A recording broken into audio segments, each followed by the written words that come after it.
Hi, everybody. I'm Bob Marone for Westchester Talk Radio. And once again, we are with our friends at Hightower Westchester. Today, very special show, energy in your home and your life. We're fortunate to have two guests today instead of one.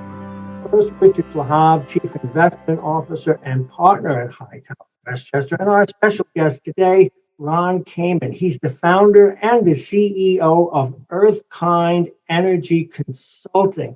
What a great name for a business.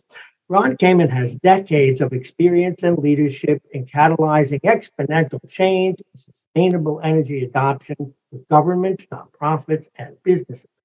He's developed successful public-private partnerships in clean power and sustainability programs, projects, marketing, outreach, and policy. While president of the New York Solar Energy Industries Association, Ron led the campaign that culminated in the $1 billion New York Sun program.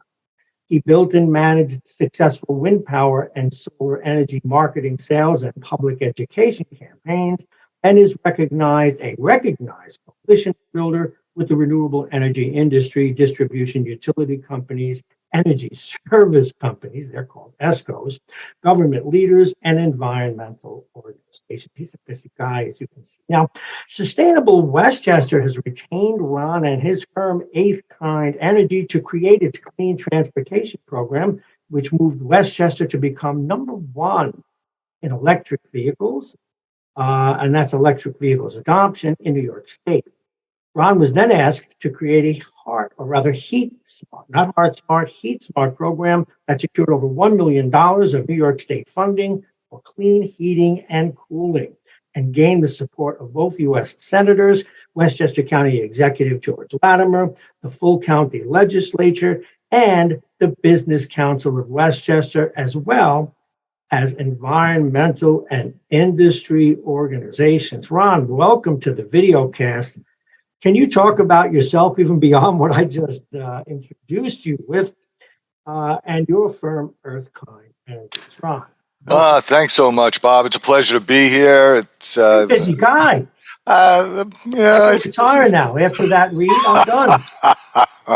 I strive to keep myself engaged, Well, for over 30 years, I've been doing clean energy work and representing clients in all different sectors, nonprofits, for-profits, municipals, and figuring out how they can use clean energy policies, programs, and do projects that are going to reduce their energy costs and lower their carbon footprints. And it's been a great ride. It's amazing how the technology costs have come down, the advances in policy that have driven incentives and result in projects that really, people are amazed how much money they can save with these clean energy technologies now. So looking forward to discussing the positive financial impacts, the returns on investments, and the cost savings. Sometimes people can get it even with zero cash outlay out of their pockets. I've got to add a question already before we get in to talking about the home. 30 years, that puts you a little bit ahead of the curve. What inspired you or compelled you 30 years ago to start this business? What were you seeing? What tea leaves were you reading, so to speak? Wow. Well, that's a great question, Bob. I came out of college with both an undergraduate degree in accounting and management, which put me in the financial sector. But then I did a graduate degree in system science. And in the system science program, which included computer systems, but also other systems, biological systems, psychological systems, economic systems, I realized that there was a lot more to the world than generally met the eye. And I decided that I wanted to have a role and have an impact, and that I wanted to do something for the community and for society. And at the time, I got a job actually as an organizer on community issues. And the issue at the time was energy. When we were phasing in the cost of the nuclear power plants, those nuclear power plants were originally going to be creating energy so-called too cheap to meter. But a $300 million plant went to $1 billion, went to $2 billion. At $4.2 billion, we got some consumer caps on it. At $7 billion, it nearly bankrupted every utility in the state. On Long Island, the Long Island Lighting Company did go bankrupt, which wound up being the Long Island Power Authority had to take over. So I realized that energy and energy in the environment was kind of my motivation and my mission in life. And I became first an energy policy guy, advocating for policies that would help people save money with clean energy, and then doing programs and projects that would actually implement those policies in a very concrete way and have a significant impact. So it's been an interesting ride. Kudos to you. Well, thank you very much. Well, let's get down to some practical stuff for my tiny brain and the larger brains of our listeners and viewers. Let's start with the home. How can people make their homes more energy efficient? Well, you always start with taking a look at where are you wasting energy, or how can you improve your efficiency, because the least cost energy is the energy that we don't use. So the simplest way that you could start with is just looking first at your lighting, because lighting is a significant portion of most people's costs. And if you recall, when we were growing up, there were things such as incandescent light bulbs. And nowadays, you could take that 100-watt incandescent light bulb that we used to have to light our place, 90% of which that type of lighting produces heat, not light. So 90% of that energy is wasted, which is now with LED lighting, or light emitting diodes, we can save 80-90% of the cost of our lighting just by switching out those bulbs. And not only do we save on energy costs, but those bulbs last so much longer, we also reduce our replacement costs and our maintenance costs. So the first place to take a look at is energy efficiency with lighting, but also with things like, when we have all our electronics plugged in, those are called vampire loads. And even when they're not on, they're sucking out a certain amount of juice, the TV, the radio, the stereos, the other electronics that we have. So it's always good to make sure that you turn those things off, just as we had been taught as kids to turn off the lights when we leave the room. It's the same true now with all our electronics. So the first thing is to look at efficiency. And then on efficiency now, we have new technologies for heating and cooling. Heating and cooling and hot water can be as much as 60-70% of the home's energy usage. So things like putting in air source heat pumps instead of just a regular air conditioner. You put in a heat pump, which is an air conditioner, but in addition to being an air conditioner and reducing your cooling costs during the summer, that works in backwards during the winter. It actually compresses and expands the same type of substances to then put heat into your space. So an air source heat pump is a very efficient way of heating and cooling your building. If you're able to do geothermal ground source heat pumps, that's an even better way, because in the heat beneath our feet, you go down 4 feet below our feet into the frost line in this part of the world, and that constant 50-degree temperature, when you circulate a water down there, fluid comes back at 50 degrees, and now you're starting with 50 degrees heat to heat or kill your building, and all of a sudden you're so much more efficient, you have more comfort, you're saving money, you're reducing your carbon footprints. So things like geothermal heating and cooling is an even better opportunity for those that can take advantage of that particular technology. So efficiency first, heating and cooling with air or ground source heat pumps. And then, of course, the electricity now with solar electric. Solar has become so cost effective, the prices come down, that you can put solar on your home in many places if you have enough sunlight and you own your home and you have roof space, or you can put it as a carport or even on a ground mount in some locations. That solar electricity is so much cheaper now than utility power that it's another great way of saving money and having a positive environmental impact. Let's get to some of that. Costs seem to always be at issue when it comes to green energy, to more efficient energy. In fact, as you mentioned, we've all seen our electric bills go sky high. I need another mortgage on my house, please. But there are incentives and different things out there. Talk to us. Yeah, great. So you're exactly right. So first, the costs have come down on these technologies. So just like, those smartphones we all have around with us now, that was the power of a supercomputer not too long ago that cost millions of dollars. And the same sort of cost-effective electronic cost reduction is the case for solid-state solar technologies, and also the same sort of internal technologies in all these advanced clean clean heating and cooling, and also electric vehicle technology. So first, the cost has come down dramatically, both by the market growing and by the advances that we've been making technologically. But then, yeah, you're absolutely right. The policy on the federal level, on the state level, and on the local level has made a tremendous difference. So with solar and with ground source heat pumps, you can get a 30% federal tax credit that reduces your cost right there. In Con Ed territory and elsewhere around the state, there are utility programs that also pay a significant incentive. That's a cash incentive that reduces those prices. And then there's a state tax credit in many parts of, in New York State in particular, for many of these technologies. So by the time you're done, when you take a look at all the incentives that are out there on the cost effectiveness, and you compare now your cost of operating a traditional fossil fuel system versus shifting to these technologies, what you find is that you, over the course of the life cycle of your equipment, but definitely over 5 or 10 years, you've made your money back, you're making money, and there's financing mechanisms now, both low-cost financing as well as even traditional financing, that lets you be in the black from day one. So even without cash, with financing, you can now get cost-effective, cost-saving technologies that improve your carbon footprints, leave you more comfortable, healthier, and better in your pocketbook. I'm going to turn this over to Richard for a minute, because I like electric vehicles, but I'm concerned about not being able to go far enough. I know, Richard, you have some questions about electric vehicles and even with rates coming back up. I guess just to take a step back and Ron, thanks again for coming on. This is already a great conversation, but I know we know some folk kind of more on the construction side and contractors and things of that nature. I mean, are they implementing a lot of what you're saying into new builds, existing builds, whether it's, people's homes or commercial buildings, and kind of how's that, call it, translating into kind of the day-to-day, call it, construction industry, if you will? Yeah, great. So great technology, and thanks so much, Richard. So on new construction, this stuff is really a no-brainer. When you take a look at the cost comparing traditional fossil fuel systems with these clean energy systems, and you're doing new construction, it really is a no-brainer. In many cases, you can actually save money on capital with the incentives that are out there by doing clean energy instead of traditional fossil fuels. So many developers are now waking up to that reality, and when they take a look at their numbers, they're like, oh my gosh, I didn't realize I could make so much more money doing it this way.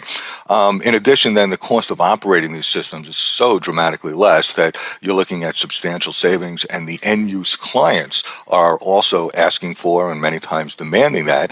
And then you have the policies. So both on a federal, state level in particular, New York State has something called the Climate Leadership and Community Protection Act, or the climate law in New York State, which is requiring all of us to move out of fossil fuels into clean technologies.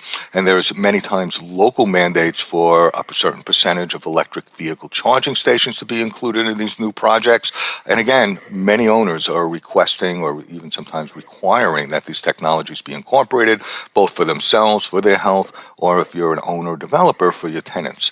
So yeah, a lot of, most of my work actually these days is with commercial project developers who are looking at new construction for multifamily and mixed-use construction and residential housing, and putting these technologies in as a way of reducing capital costs as well as lowering the total cost of operation. And I imagine it's probably, kind of build by build or project by project, but, looking at something like a solar installation or geothermal, I mean, what are you kind of seeing on average as far as like return on investment for some of these build outs and things of that? Yeah, so if you're doing new construction, I mean, literally the paybacks and return on investments can be just a couple of years. Sometimes even you flip the capital stack upside down when you have all these incentives, and you're actually in the black from day one. But if you choose the right technologies and incorporate the right design into your structures. So for new construction, again, it's really a no-brainer. Where it becomes sometimes a little bit more difficult is when you're dealing with a retrofit basis and you have existing technologies that spin there, and you have to change out not just the technology itself, let's say a boiler, but you have to do additional infrastructure work, maybe put in new ventilation systems or things of that nature. And that's where it becomes a little more problematic. But in general, if you don't have a 10% or better return on your investment, you're really missing something in the clean technology world. And I've seen returns of, on the average, of 3 to 5 year payback, so a 20 to 33% or better investment. And I've even seen, again, many new developers find that from day one they were in the black. They were actually spending less on their capital costs by doing these technologies and using these techniques up front to reduce their capital costs up front. So that was an immediate payback. Wow, that's fascinating. Yeah, and Bob had mentioned the electric vehicle side of things. I mean, we always joke, it's like, you can't go into a parking lot nowadays without seeing, some Tesla or whatever it may be. But, I think, people are always wondering, obviously rates have gone up, and our lens, we're financial planners and things of that nature. Like, what can I afford? How does all this look? I mean, you mentioned tax credits on some of the other projects. How does that translate into EVs? And obviously you're seeing, some of the major car companies come on board and with their build outs and things. I mean, I imagine this is just going to get more and more commoditized and mainstream. Yeah, exactly. That's what's happening. So across the world now, we've seen every major auto manufacturer has electric vehicle options for you. And what you find is that up front, there are incentives, and actually there's a $7,500 federal tax credit for many vehicles, for electric vehicles, that absolutely puts you now in a better capital situation than if you're purchasing a new comparable fossil fuel vehicle. In addition, there's a state tax credit of $2,000 that adds to that savings. And then if you're in it for 3 to 5 years, what you find is that the cost of moving per mile with electricity is a half to 2/3 less than the cost of gasoline. Wow. So what happens is your total cost of ownership from fuel alone goes down, and then there's no transmission fuel, there's no oil changes, there's 20 moving parts instead of 2,000. So there's so much dramatic less maintenance. And New York City has moved a dramatic percentage of their fleet to electric vehicles. And they've done 10 years of study now that have documented that their cost of ownership has gone down dramatically with their electric vehicle fleet. And they have a very aggressive program. They're going to be purchasing, I think, 1,400 new electric vehicles every year for the next 10 years because they're saving so much money by moving to that direction. So it makes absolute sense. Yeah, the work from home, going from not having come in the office for a year or two, and then all of a sudden you're in a couple days a week, and now you're fully back. That cost, you notice it again, right? I mean, just driving and filling up with gas on a weekly basis. So absolutely. And the thing is this, is that, one thing that in Westchester, one of the programs that I helped set up, recognizes that if you're in a single family residence and you have a garage or a place to park your car where you can plug in, 90% of people's trips are less than 100 miles. Wow. So basically, like almost every day, we're going to the store, we're going to the work, we're going less than 100 miles. These electric vehicles go 200 miles on a charge. So you just plug them in overnight in your garage at home, and now you don't have to go to a gas station even, right? And the cost of fuel is so much less, and you don't have the maintenance costs, and it's so much more convenient that it really is becoming a no-brainer. So we're seeing an escalating adoption and purchase of these electric vehicles. Every manufacturer has them. Excuse my interruption, but you just sold me an electric vehicle, okay? So here's the question. Yes, please. You do have to do a little bit of planning, though. I mean, is there a map? Is there any kind of a document where you could find out where charging stations are if you do want to take a trip? So you can take Absolutely. And that is still, that's definitely a concern for people. And there's two things. One, there are maps, and those maps are public, and there's more charging stations going every day. So in New York State, in particular, the New York Power Authority has this EV Evolve program where they're putting in fast chargers through all the highways, and across the country the same thing is happening across all the major federal highways. So we're seeing more and more fast chargers go up all over. But yeah, you do have to have a little bit of planning if you're going distance. And what I say to people is that, look, if you are planning a long distance trip, first, how many long distance trips do you really take in a particular year? And then if you're really concerned about it and you don't want to have the brain investment of figuring out where you're going to stop, you're going to stop for 20 minutes to have a lunch or use the restroom and charge up your car, then you know what? you're saving so much money with an electric vehicle. Just rent a gas vehicle for your trip, and you'll come back and you'll still be in the black. So if that's really your major concern, think about how many long distance trips you're really taking, and take a look at the economics, and you'll find you're better off. I'm ready to start shopping. Richard, you take on the next one. Yeah, no, I one of the, obviously knowing you and your company, you talk about microgrids and kind of all of this stuff is obviously interconnected. Can you talk to us just a bit about what they are, how it differs from, call it, the traditional power grid we're all used to, and I mean, do they exist? Where do you see them? I mean, are they coming on more and more? And if you can kind of give us some insight into that.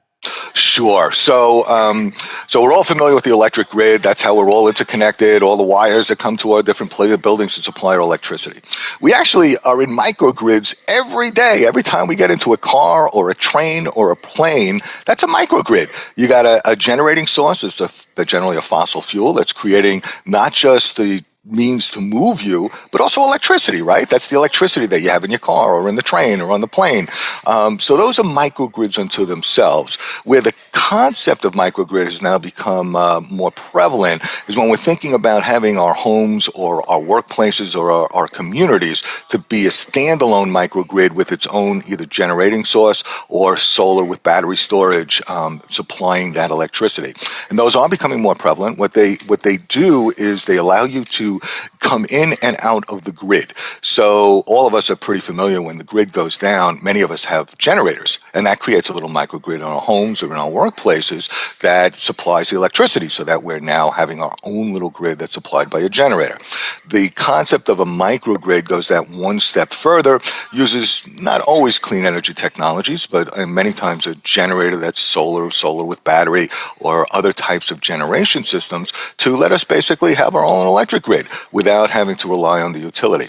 So these microgrids, especially as we get more climate-related disasters and the grid goes down, as we saw with Hurricane Ida, as we saw with Hurricane Sandy and Irene, and all these climate events that are now starting to take out our electric system, pretty regularly. What we're seeing is that this move towards resiliency of having these own backup power systems, these little microgrids, are becoming much more prevalent. So yeah, microgrids are an interesting concept. Again, they're all around us. We're part of them every day. We just don't recognize it. And now they're becoming much more mainstream and independent, but then integratable into the grid. I can just imagine all the viewers and listeners leaning in as I am over this presentation by both of you. And I'm going to address both of you now. What are some of the trends in this space? Let's start with you, Ron, and then we'll switch over to Richard. Sure. Well, first, I think the biggest trend is that the technology costs are coming down so dramatically. I mean, we're looking at the cost of solar and batteries going down about 15% a year, and it's been doing that for a number of years. So one is cost reduction on all these clean energy technologies. Second are government policies and incentives that are helping to drive this exponential adoption of these technologies. So we're seeing more and more solar all around us. We're seeing electric vehicles all around us. We're hearing about geothermal and air source heat pumps that are being put in both new construction and retrofits. So the policies and the incentives are there that are helping to drive adoption.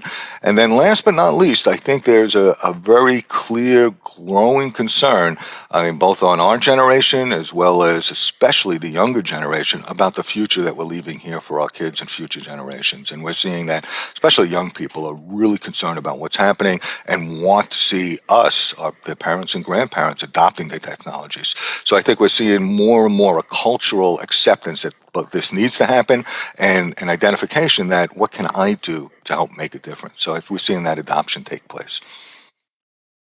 What about from your point of view, Richard? Sure. I mean, just to further Ron's last comment there, I mean, if I were to shift my camera 45, 90 degrees to my right here, we're across from Saxon Woods, and there's so much haze going on. You can't even see Saxon Woods. It's absolutely crazy. But I think this is a trend that, from our lens, it's not necessarily like one specific area, right? And Ron kind of attested this as well. It's just this general move to clean energy or energy efficiency in some capacity. And whether it's through their homes or their investments, right, they can access these things a lot of different ways. So as we mentioned, new construction, home improvements. Think about what happened through the pandemic, right? I mean, everyone was making, they couldn't do anything or go anywhere. So where did they spend their money? And it was a lot of potentially these types of improvements into their lives and in their homes. I think from the investment side of things, you have the ESG movement, and you're having the UN has 17 sustainability goals. And I think when you see some of these bigger powers really pushing this, you had the whole Inflation Reduction Act, coming through, that IRA Act, which has helped push, a lot of things from a policy standpoint. This isn't a fad. You think about, just for example, I couldn't help but think about, how much energy we're using and crypto mining. I mean, the amount of energy that it takes to mine these currencies is extraordinary. And I think, so everyone thinks of just fossil fuels or the first thing that comes to mind. It's really all over the place. And with the more and more devices we all have, as Ron mentioned, there's this massive kind of energy suck. So anyway, I guess I'm just really, what I'm trying to say here is that this isn't a fad, and there's a lot of legs behind it. We're nearing our time together. We're nearing the end of it, but I could go on with this show for 2 hours. There are so many questions. I'm even thinking of hooking up my stationary bank into a power source to add power to my home because of you, Ron. All right, we're nearing the end. Closing thoughts. Let's start with you. The future of clean energy is now. There is a way for almost everybody to start saving money with these clean energy technologies today. It's not just a pay extra to save the environment. It's actually how you can reduce your family's cost, your business's cost, your nonprofit, your government's cost substantially with technologies that are more resilient, that are better, that are healthier, that are more comfortable, and that actually reduce your costs. So I urge everyone listening to this program to think about and identify ways that you can use these technologies, these energy efficiency technologies, these solar technologies, these clean heating and cooling technologies, these electric vehicle technologies to save yourselves money and help position the world so that the wildfires that we see don't become the daily threat to our existence that they're coming to be. So for ourselves and for our children and our grandchildren, let's create a legacy we can be proud of and simultaneously create a new economy that will be prosperous and create jobs and have a positive impact and save us money. And you, Richard? Yeah, I would say, thank you, Ron. It's very nice to have, obviously one of the leaders in the space and kind of in this area. So really appreciate the insight and the time. I think there's a lot to download here, and as we always kind of say to certain clients, right, it's like some of these things can be overwhelming. Sometimes baby steps and starting somewhere is kind of the right way to start. You don't have to drink through a fire hose, so to speak. And have the right team in place. I mean, this is an ever-changing landscape, right? I mean, we talked about regulatory, we talked about cost, we talked about contractors. I think going about this on your own can be difficult. So I think, having the right team in place, it makes a lot of sense as well. I would just finish, Ron, I scanned your guys' website. I know what you guys do. I know there's a lot going on there, from different articles and videocasts and podcasts. I mean, how do people kind of get in touch with you and stay in front of all this? Yeah, great. So a couple things. One, they can just go to the website, which is earthkindenergy.com, like mankind, but earthkind. Or they can drop me an email, just ron@earthkindenergy.com, or give us a call at 845-266-3723. And we are always willing to give a free 15, 20-minute consultation to just sort of see where you're at, see everybody's a little bit different, where they're coming from, what their expenses are, what their energy pains are, whether it's their electricity, their heating costs, their transportation costs. So have a quick conversation. We'll help steer you in the right direction, and we'd love to do that for anybody out there. Gentlemen, this has been so good. Ron, in the broadcasting business, there are times you have to provide people with important information. And when that information is as interesting and beneficial as this is, you both hit it out of the park today. I want to thank Richard Flahive, of course, Chief Investment Officer and Partner at Hightower Westchester, and Ron Kamen. He's the founder and the CEO of EarthKind Energy Consulting. You're going to be hearing more from him. I cannot thank both of you enough. And again, Ron, on behalf of Westchester Talk Radio and Hightower Westchester, bravo, and thank you very, very much. And thank you, Bob. Thank you, Richard. It's been a pleasure. And thank you so much for the opportunity to share this important message to your audiences. Really appreciate it. Great stuff. Thank you again, Richard. I will see you soon. Bye-bye, everybody. Hightower Westchester is a group of investment professionals registered with HighTower Securities, LLC, member FINRA and SIPC, and with HighTower Advisors, LLC, a registered investment advisor with the SEC. Securities are offered through HighTower Securities, LLC. Advisory services are offered through HighTower Advisors, LLC. This is not an offer to buy or sell securities. No investment process is free of risk, and there is no guarantee that the investment process or the investment opportunities referenced herein will be profitable. Past performance is not indicative of current or future performance and is not a guarantee. The investment opportunities referenced herein may not be suitable for all investors. All data and information referenced herein are from sources believed to be reliable. Any opinions, news, research, analyses, prices, or other information contained in this research is provided as a general market commentary. It does not constitute investment advice. Hightower Westchester and Hightower shall not in any way be liable for claims and make no expressed or implied representations or warranties as to the accuracy or completeness of the data and other information, or for statements or errors contained in or omissions from the obtained data and information referenced herein. The data and information are provided as of the date referenced. Such data and information are subject to change without notice. This podcast was created for informational purposes only. The opinions expressed are solely those of Hightower Westchester and do not represent those of HighTower Advisors, LLC, or any of its affiliates. HighTower Advisors do not provide tax or legal advice. This material was not intended or written to be used or presented to any entity as tax advice or tax information. Tax laws vary based on the client's individual circumstances and can change at any time without notice. Clients are urged to consult their tax or legal advisor before establishing a retirement plan.